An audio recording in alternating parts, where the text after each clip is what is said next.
là những cái đơn vị mà active và reactive. Active là những đơn vị mà mình muốn di chuyển, mà reactive là đơn vị phản ứng lại, là những đơn vị chúng ta muốn giữ nguyên. Thì nó vẫn còn đúng cho đến ngày nay, nó vẫn còn tốt cho đến ngày nay theo quan điểm là những răng nào muốn đứng yên thì đứng yên, những răng nào muốn di chuyển thì di chuyển. You see, even the extraoral traction, so the headgear or the chin cap, were very old appliances. Dạ, và chúng ta thấy rằng là những cái sự kéo ngoài miệng, hay thầy cô dịch là kéo ngoài mặt đó, kéo ngoài miệng là nó đã có từ rất là lâu. Kéo ngoài miệng. Although not popular anymore, you know, there are still some doctors who like to use them. Mặc dầu là những cái khí cụ này nó vẫn không còn được là còn phổ biến nữa, nhưng mà popular nữa, nhưng mà vẫn còn một số bác sĩ sử dụng chúng. Then we come to some kind of fixed appliances. Và sau đó thì chúng ta đi qua cái ngành chúng ta đi qua cái khí cụ là chỉnh nha cố định. You see, these are a few examples of expansion screws. Đây là một cái dạng của cái ốc nới rộng. Here to expand, you know, the whole maxillary arch. Đây là để nới rộng toàn bộ cái cung răng. And here, just to expand some teeth, you see. Và đây là để nới rộng, là đẩy chỉ có cái răng này thôi. Or to retract protruded teeth, still with screws. Yeah? Hoặc là để kéo đuôi các răng trước nó bị nhô thì người ta sẽ kéo đuôi như thế này. Yeah, so some old examples of moving teeth with screws or expanding the upper arch. Đây là những cái ví dụ rất là xa xưa của những cái khí cụ để nới rộng hay là để kéo răng để di chuyển răng. So these were the first bends to be made. Yeah? Đây là những cái khâu đầu tiên được làm. So today we know bends are just standard. Yeah, we select the size, so they are pre-made. It's very easy for us to select the proper size. Thì ngày nay chúng ta thấy là các khâu nó được là chuẩn hóa về kích thước và nó được làm sẵn, cho nên việc chọn một cái khâu nó vừa cho cái răng của mình là chuyện nó dễ dàng. But at that time, you see, before actually they had to made individually. Yeah? Và trước đó thì thời đó thì người ta muốn làm cái khâu phải làm cá nhân hóa cho từng răng. Well, the first so-called modern appliance was actually introduced by Dr. Engel. Yeah? Và những cái khí cụ chỉnh nha mà thuộc dòng chỉnh nha hiện đại là được phát triển đầu tiên bởi bác sĩ là Engel. So this is where the fixed orthodontic treatment started in 1891. Thì có thể nói là chỉnh nha cố định và hiện đại nó khởi đầu 1891.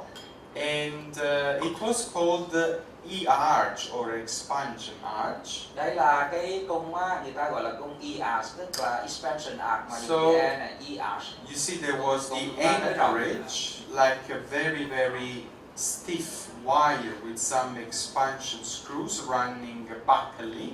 Dạ, đây là một cái mà nó có những con ốc nới rộng mà khi nó mở ra nó sẽ ra cái cung đường này. Các chị chú ý nó có một cái đường nó hơi tối nó kém tương phản ở đây để cho nó bung ra như thế này. And the teeth were corrected, rotated, you see, using some kind of lasso mechanics, yeah, like we use today. Dạ, và thì các răng được nối với lại cái cung E-arch này bởi một những cái sợi dây mà được buộc theo kiểu thòng lọng, buộc lasso để cho nó mang các cái răng ra. So basically, this appliance, was just able to expand the arch. Thì đây là cái khí cụ về căn bản là nó sẽ nới rộng cung răng. Thì khi nới rộng cung răng nó sẽ tìm chỗ để làm thẳng hàng được các răng. And we know, Dr. Engel, always had this idea to expand, increase, the arch perimeter, diameter, yeah. Dạ, thì đó là cái ý tưởng mà bác sĩ Engel là muốn thay đổi cái chu vi, nới rộng để mở rộng, thay đổi cái chu vi lớn hơn cái chu vi của cái cung răng. At this stage, you see there were no brackets yet on the market. Và vào thời điểm đó các chị thấy là không có mắc cài, không có mắc cài gì cả. So just a few years later, you see 1911. Và một số năm sau thì năm 1911, Dr. Engel invented the so-called pin and tube. Yeah. Thì bác sĩ Engel mới đưa ra một cái khí cụ là pin và tiếp, tức là cái ống và cái chốt và cái ống. And here, for the first time, there was some kind of attachment to Yeah. the teeth, yeah. Và đây là lần đầu tiên á, trên cái răng nó có cái gọi là sau này mình gọi là attachment, là một cái dụng cụ kết nối vô cái răng mà để qua đó mình đặt lên, cái tiếng Anh gọi là attachment. Even this, was not precise to have any good control of the teeth. Và cái này á, mặc dù vậy nó vẫn không có được cái sự kiểm soát tốt và chính xác trong cái sự di chuyển răng. So just a few years later, Dr. Engel invented another system which was called the ribbon arch. Còn vài năm sau, 2 năm sau thì ông Engel từ cái viên hình tuyết á, thì ông chuyển lên, ông phát minh ra cái gọi là cung ribbon. This is actually the start of modern orthodontics. Yeah? Đây mới là cái sự khởi đầu thực sự của cái chỉnh nha cố định hiện đại. Because you see, we have now a proper slot. Yeah. Thì bây giờ á, là anh có một cái khe. Bây giờ là chúng ta thấy là anh có một cái khe này. Cái mắt cạnh có cái khe.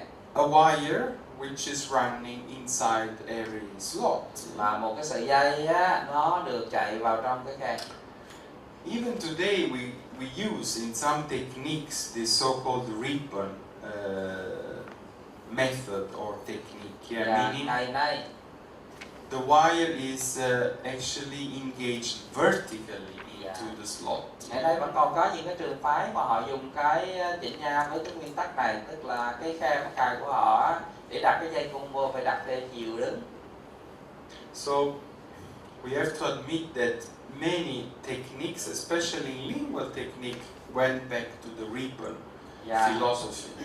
Và có rất nhiều kỹ thuật mà trong đó những cái kỹ thuật mà chỉnh nha mặt lưỡi bây giờ là vẫn dựa trên cái nguyên tắc của cái khe mà theo chiều đứng này.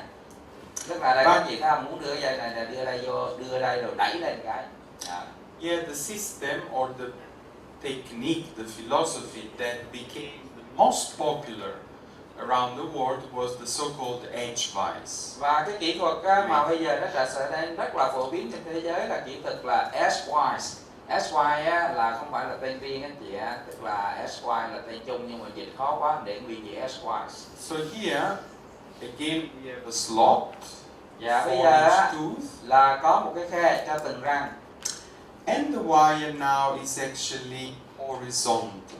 Yeah? Và cái dây cung được đưa vào theo chiều ngang. Chứ hồi xưa là phải đưa vô rồi đẩy lên là theo chiều đứng, thì bây giờ là đưa theo chiều ngang. So the difference between a ribbon and edge vise is that in the ribbon technique we said the wire is vertical like this. Dạ, cái khác nhau giữa cái ribbon arch tức là cung ribbon và edge vise là cái cách đưa dây cung vô khác nhau. Cái kia đưa theo chiều đứng, cái này đưa theo chiều ngang. In the edge vise, the wire is on the other end horizontal. Dạ thì cái SY thì cái dây cung là nó theo chiều ngang, còn cái kia là theo chiều đứng. So this became very popular for labial brackets. Dạ cho nên cái SY là theo chiều ngang, cái dây cung nó cũng phải theo chiều ngang thì nó rất là phổ biến ở cho cái khí cụ mà mặt ngoài. Most of the straight wire brackets that were developed later on after Andrews, used this concept till now. Thì phần nhiều tất nhiên gần như tất cả các khí cụ mà dây thẳng mà sau này mà Andrew mà cải tiến phát minh ra là nó dựa trên nguyên tắc của SY. So this is how we started many years ago. You see, with the bends on every single. Đây là cái cách mà người ta chỉnh nha cố định cách đây nhiều năm, là lúc đó là tất cả các cái răng đều phải gắn khâu cả. I remember when I started to work in about 91, 92 in orthodontics, and I remember there were some patients with bends on every single tooth at that time. Tôi bắt đầu khi tôi nhớ rằng là khi tôi bắt đầu mà đi vào cái ngành chỉnh nha năm 91, 92 thì cũng có một số cái người là vẫn còn là gì? Là dùng khâu trên tất cả các răng để chỉnh nha. Then bends were actually substituted by brackets, which are more comfortable, smaller, probably even more efficient than bends. Dạ, sau đó thì cái khâu nó bị thay thế bởi cái mắc cài là nó dễ dàng hơn, nó tiện lợi hơn, nó nhỏ nhắn hơn, nó thoải mái hơn cho bệnh nhân. Until we had more aesthetically pleasing brackets like the plastic or the ceramic brackets. Và sau đó thì chúng ta có những cái khí cụ mặt ngoài mà thẩm mỹ như là bằng sứ hoặc là bằng nhựa. And more recently, we had then lingual braces and also the aligners. Thì gần đây thì chúng ta có thêm những cái khí cụ mặt lưỡi cũng như những khí cụ mà những cái máng mà làm thẳng hàng răng. I believe today, you know, we do have many options. Yeah, you can offer patients so many options in terms of aesthetics and in terms of mechanics. Thì ngày hôm nay tôi tin rằng là chúng ta có rất là nhiều loại khí cụ để điều trị cho bệnh nhân, xét về cái thẩm mỹ, xét về cái cơ học. I remember, the golden brackets. I remember Zagrison was actually one of the most popular speakers, you know, treating patients with so-called golden brackets. Thì cái lúc đó các bác sĩ ông sẽ nổi tiếng là ông điều trị cho bệnh nhân là bằng mắc cài bằng vàng. And you can still find these publications with beautiful cases treated with the golden brackets. Và chúng ta thấy có những cái xuất bản phẩm, những bài báo mà nó công bố là điều trị cho bệnh nhân với mắc cài bằng vàng. So up to the patient. Normally, what I say is I leave the patient free to choose. Depending on the fee, depending on the severity of the case, depending on the estimated duration of treatment, the patient will decide which bracket. Cứ để cái quyền tự do mà lựa chọn khí cụ cho bệnh nhân là xét về là cái chi phí, xét về cái độ khó khăn của điều trị, xét về cái mức độ mà mong đợi kết quả điều trị, thì tôi trao cái phần đó cho bệnh nhân tự quyết định. Yeah, these are my first lingual cases. I started like that, you know, using the Onco 7 generation bracket. Đây là mắc cài mặt lưỡi đầu tiên, mắc cài mặt lưỡi đầu tiên của tôi. Và lúc đó tôi dùng cái hệ thống Onco, cái thế hệ mắc cài đời 7, thế hệ thứ 7 của Onco. You can see how big is this bracket, very bulky, very uncomfortable for the patient. Các bạn thấy đấy, cái mắc cài mặt lưỡi thế hệ những cái của Onco mà lâu rồi nó rất là kềnh càng, nó rất là to, nó khó chịu cho bệnh nhân. So today, on the other hand, we do have smaller and actually more precise lingual brackets, which are a good alternative to the old ones. Và ngày hôm nay chúng ta có những cái hệ thống mắc cài mặt lưỡi nó rất là gọn gàng, nó rất là hiệu quả so với những cái hệ mắc cài mặt lưỡi mà thời trước. And also eyeliners are becoming more and more popular, so basically every company now provides aligners for orthodontic treatments. Thì ngày hôm nay là có rất nhiều công ty cung cấp những cái khí cụ mà mình gọi là aligner, những cái máng trong suốt mà để chỉnh răng. Thì có nhiều công ty cung cấp những cái aligner này. So you see, today the trend is actually to rely or to depend more on computers, on softwares, than before. Ngày khuynh hướng ngày hôm nay của thời nay là dựa vào trông cậy vào cái kỹ thuật số, cái vi tính trong việc thiết kế cái khí cụ nhiều hơn. So we are actually planning in advance our treatment, and most likely, you know, by the use of the software, we can have like a forecast of the possible outcomes. Chúng ta sẽ thiết kế lập hoạch điều trị trên máy tính, và với cái máy tính chúng ta sẽ tiên đoán được, dự đoán được cái kết quả điều trị như thế nào. And this is especially true with the lingual systems, but also with the aligners. Đây là một cái công cụ rất là tốt cho những cái hệ thống mặt lưỡi cũng như những hệ thống aligner. So you see, when dealing with the lingual mechanics, basically these were the reference, you know, you find in old books, as we saw before. So these two systems we already mentioned before. Thì đây là những cái hình ảnh trong những cái tài liệu mà chúng ta có thể thấy được những cái khí cụ mà thời xưa. This was the first book ever published on lingual techniques, so 1940, a long time ago. Và đây là một cái quyển sách mà nói về cái chỉnh nha có dùng khí cụ mặt lưỡi rất là lâu, 1940. This is actually in Italy the first publication 1971 showing some labial brackets bonded lingually. So it's not really a lingual case, but it's just the use of some labial brackets bonded lingually. Đây là một cái tài liệu mà được xuất bản bằng tiếng Ý là mà nói về cái áp dụng cái nguyên tắc của chỉnh nha mặt lưỡi, mặc dù là lúc đó là dùng cái che mắc cài mặt ngoài mà dán như mặt lưỡi, cho nên nó không có thực sự là mặt lưỡi, nhưng mà nó bắt đầu là cố gắng là điều trị chỉnh nha từ phía trong. Normally the father of lingual orthodontics is considered to be Dr. Fujita from Japan. Và cái ông bác sĩ mà coi như là người cha của cái chỉnh nha mặt lưỡi đó là ông bác sĩ là Fujita từ Nhật Bản. If you want to have like a reference, yeah, this is it, 1978. Yeah, so this was the first publication by Dr. Fujita dealing with a specific lingual bracket. Nếu chúng ta muốn có cái tài liệu tham khảo về cái lịch sử môn chỉnh nha mặt lưỡi thì đây là cái tài liệu xuất bản năm 1978, điểm qua Fujita, ông giới thiệu cái chỉnh nha mặt lưỡi. And you see, he also described for the first time the so-called mushroom arch form. Và bác sĩ Fujita là người đầu tiên là thiết kế cái dây cung hình nấm, hình cái cây nấm mushroom. Yeah, so we will talk about this then more into detail when dealing with the lingual technique. Chúng ta sẽ nói nhiều về cái phần này khi mà chúng ta đi vào cái phần mà nói về chỉnh nha mặt lưỡi. Okay, now let's start dealing with the management of malocclusions. Và bây giờ chúng ta nói về cái phần mà chúng ta quản trị, tức là điều trị những sai khớp But ngang.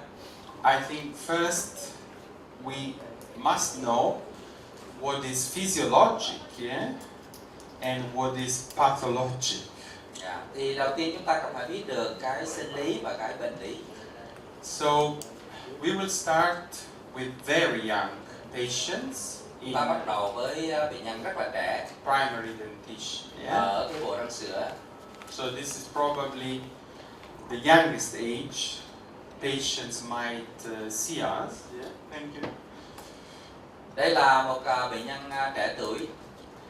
But even at this age, I think it's a good idea to know what's physiologic and what's pathologic. Yeah. Ngay cả trong cái giai đoạn mà rất là trẻ tuổi này thì chúng ta cũng nên biết được cái gì là sinh lý, cái gì là bệnh lý. So we should probably inform the parents if we see some issues not completely alright.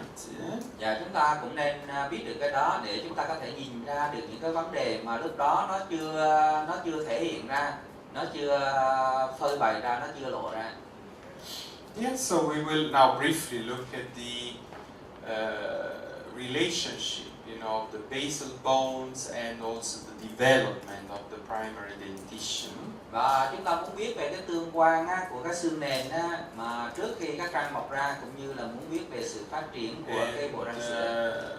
Just very briefly, you see, this is during the fetal life, yeah, the antero-posterior relationship of the alveolar crests. Yeah, we have the 3 stages. Dạ, thì là đây là một cái ngay cả trong bào thai, đây là cái mối tương quan về chiều trước sau của cái mào xương ổ trong cái bào thai, mà để đến các giai đoạn 1, 2, 3.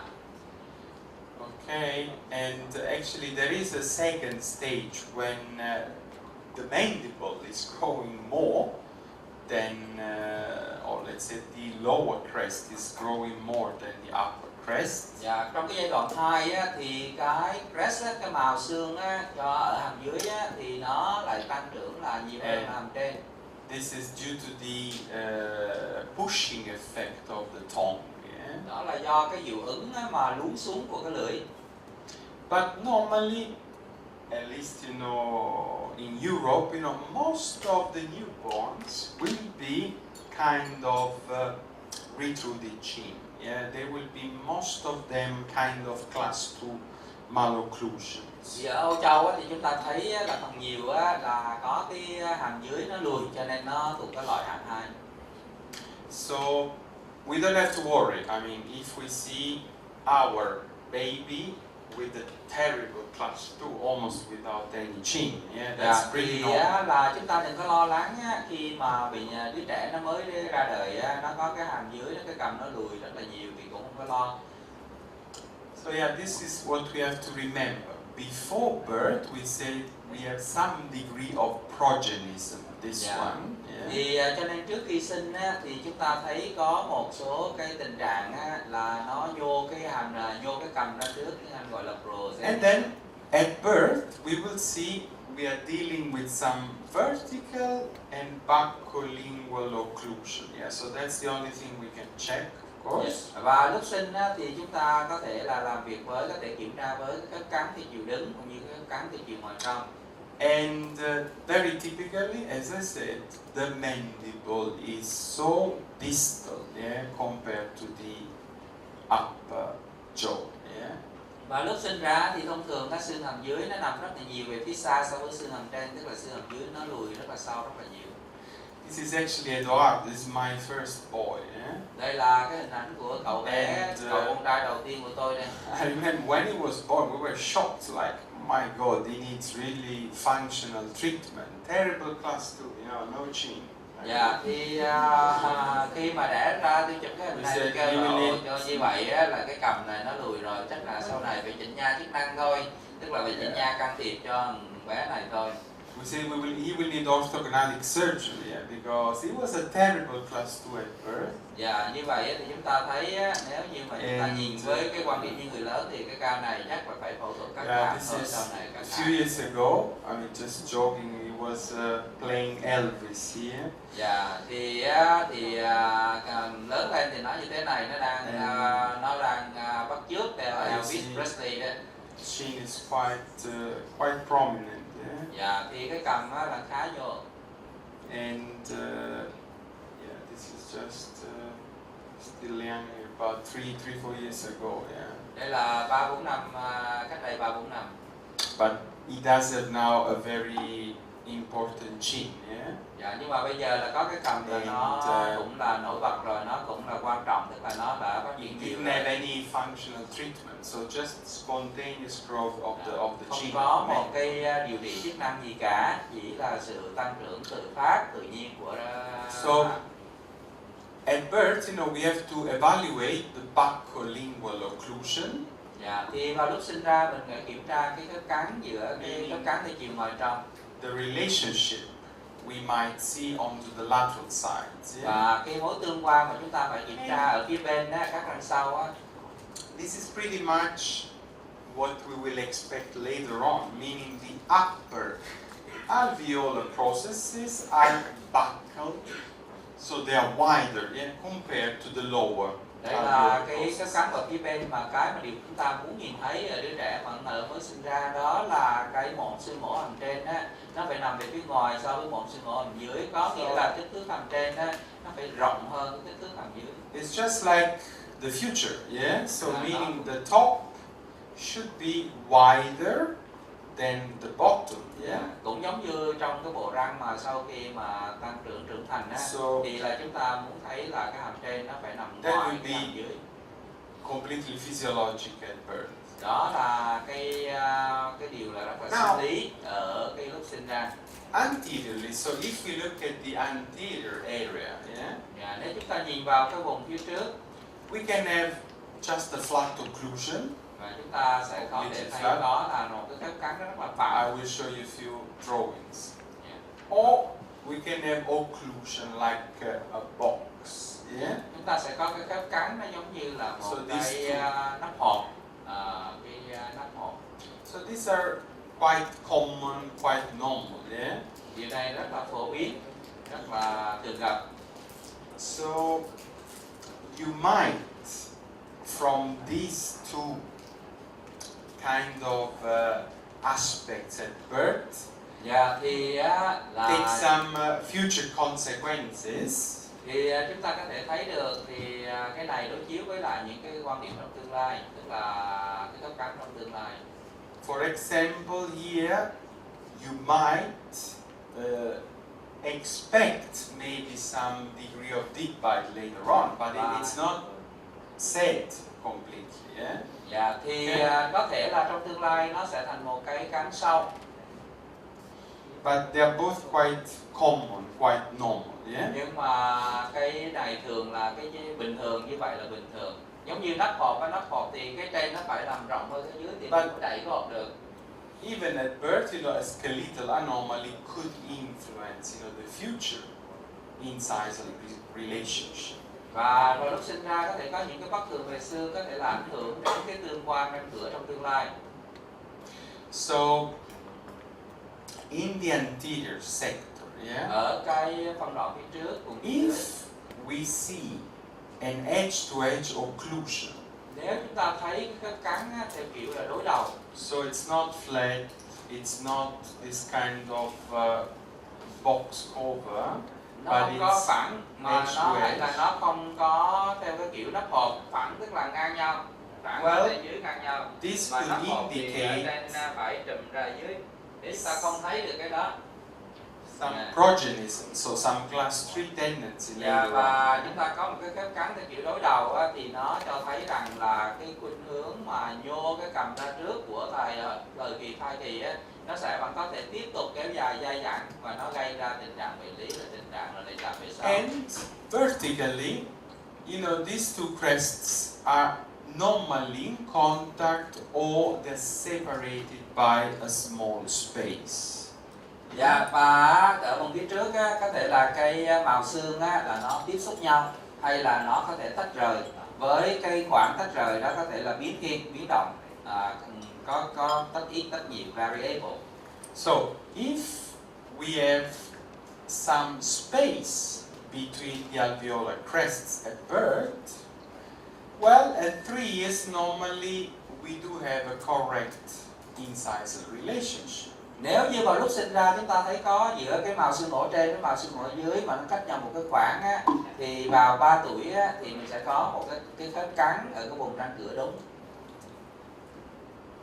On the other hand, if there is no space between the two crests, well, most likely the child will develop a severe deep overbite. Nếu như á, vào lúc sinh ra giữa màu xương trên và xương dưới nó không có cái khoảng thì cái khớp cắn nó khớp cắn bất thường, và khi nó lên 3 tuổi thì nó sẽ tạo ra được một cái cắn sâu, nó có một cái khớp cắn mà có độ cắn phủ Yeah, sâu. so keep in mind these two drawings, yeah? Hãy nhớ trong đầu hai cái này.